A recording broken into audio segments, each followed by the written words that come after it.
এসে গেছি চমকে রান্না করে নতুন একটা রেসিপি নিয়ে। আজ আমি বানাবো কাঁচা আমের আচার টক ঝাল মিষ্টি।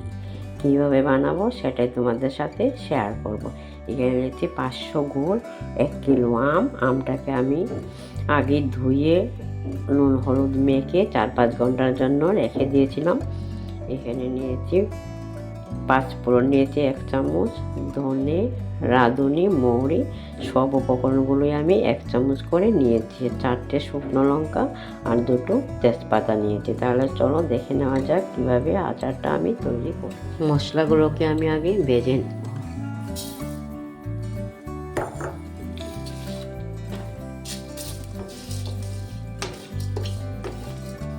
মশলা ভাজা হয়ে গেছে, এখন পেস্ট করে নেব।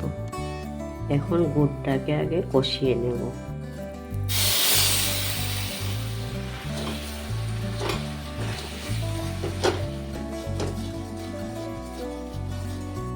গুড়ের কাঁচা গন্ধটা চলে গেছে, এখন আমগুলো দিয়ে দেব।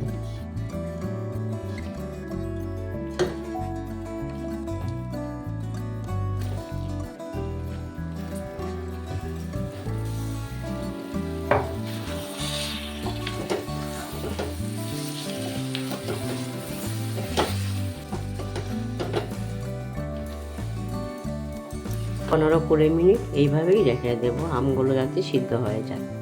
আমগুলো সিদ্ধ হয়ে গেছে, এখন ভেজে রাখা মশলাগুলো দিয়ে দেব। মশলাগুলো দিয়ে নাড়াচাড়া করব ভালো করে। হয়ে গেছে এখন আমার আমের আচার। এখন আমি এগুলোকে তুলে নেব।